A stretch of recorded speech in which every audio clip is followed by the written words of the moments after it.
é a origem do conflito, né? Por que a Rússia invadiu a Ucrânia? O presidente Vladimir Putin fez um longo pronunciamento à nação, dando detalhes do que o levou a esse ato, né? E agora as consequências a gente está vendo. Bom dia, Aldo. Bom dia, Eduardo. Bom dia, Carla. Bom dia aos internautas, aos ouvintes da Band. Eduardo, eu fui presidente da Comissão de Relações Exteriores e de Defesa Nacional. Essa agenda de política externa e de defesa é uma agenda que passou a andar muito próxima da outra depois do fim da União Soviética. Inaugurou-se essa nova ordem, nós tivemos vários conflitos internacionais, esse não é o primeiro. Nós tivemos no coração da Europa o desmembramento da Iugoslávia, que de um país virou 6, Kosovo, Eslovênia, Sérvia, Montenegro, Bósnia, Croácia, tudo isso era um país só, bombardeado pela OTAN e desmembrado. Depois nós tivemos o caso do Iraque, ocupação, invasão, a Líbia também aconteceu a mesma coisa, recentemente a Síria. Então, esses conflitos, naturalmente, levam a que essas potências, porque são potências, Estados Unidos, China, Rússia, entre outras, tenham muito cuidado com as suas fronteiras. Então, a Rússia se sente ameaçada. Claro que a gente não pode defender guerra, não pode defender ocupação de territórios. Eu estou apenas procurando uma explicação histórica para o que aconteceu. Então, nós tivemos o avanço da OTAN, todas aquelas repúblicas do Báltico, Letônia, Lituânia, Estônia, a Polônia, todos eles entraram na OTAN. E mais recentemente, a Ucrânia também ameaçava ou pretendia entrar na OTAN. E acho que foi esse episódio que terminou por desencadear essa operação militar entre países que comungam a mesma origem, a mesma história. A Rússia, inclusive, diz que a sua origem étnica é o Principado de Kiev, que é a capital da Ucrânia, e nós temos hoje uma situação muito difícil, mas acho que definitiva, não tem retorno. O que é que agora vai acontecer? Uma guerra mundial por causa disso?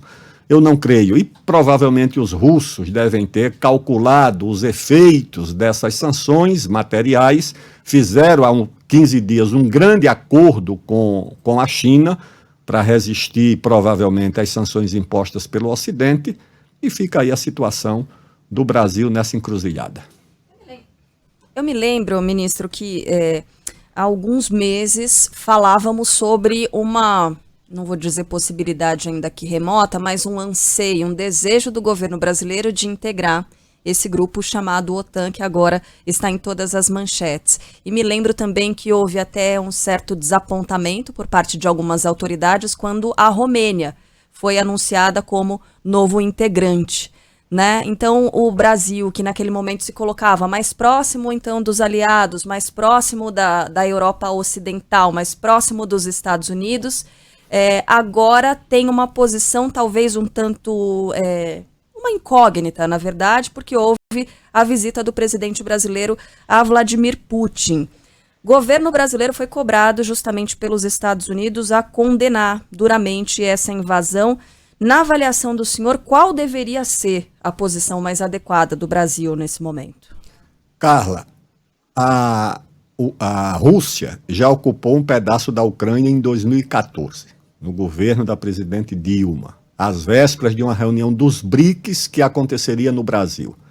Não houve também nenhuma condenação por parte do governo brasileiro.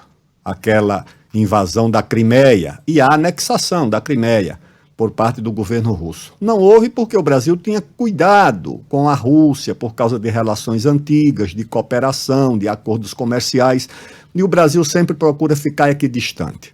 O que acontece é que a OTAN, na verdade, ou os membros da OTAN, hostilizaram muito o Brasil na agenda do meio ambiente, na agenda da Amazônia. Houve uma hostilidade muito grande dos países da Europa Ocidental. E, naturalmente, buscando algum tipo de aliado dentro dos BRICS, porque foram os únicos países, a China, a Rússia e a Índia, que não se somaram a essa ofensiva contra o Brasil por ameaça de invasão. a possibilidade de encontrar um aliado em relações internacionais, a necessidade de potássio para a nossa agricultura, que é o fertilizante, que passou de 300 para $1.000 a tonelada, e nós dependemos do fornecimento da Bielorrússia, da própria Rússia.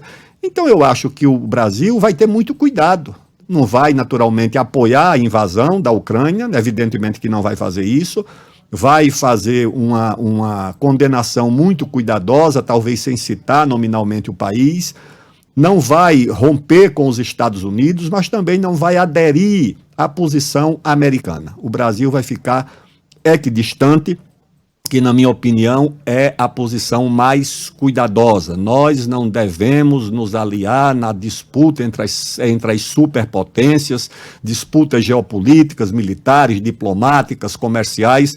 Nós não devemos ter um aliado. Nós devemos trabalhar com todos os blocos. Nós não somos nem amigos unilaterais de um país nem de outro. Nós temos boas relações com os Estados Unidos, com a Rússia, com a China, e devemos perseverar nesse caminho que é a tradição diplomática do Brasil, e acho que é o que o Itamaraty fez nesse momento. Fez o que o Brasil fez em 2014, no governo da presidente Dilma, ou seja, equidistância dessas disputas.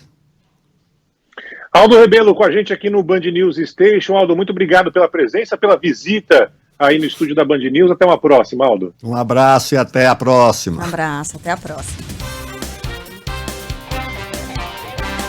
11h30.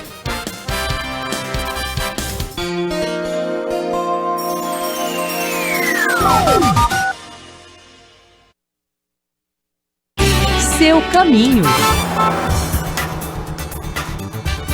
Destaque do trânsito chegando mais uma vez com ele. Fala aí, Robson Ramos. Oi, Carla. Oi, Barão. Mais aqui no Band News Station para falar do trânsito em São Paulo, com destaque para a Avenida do Estado, onde o motorista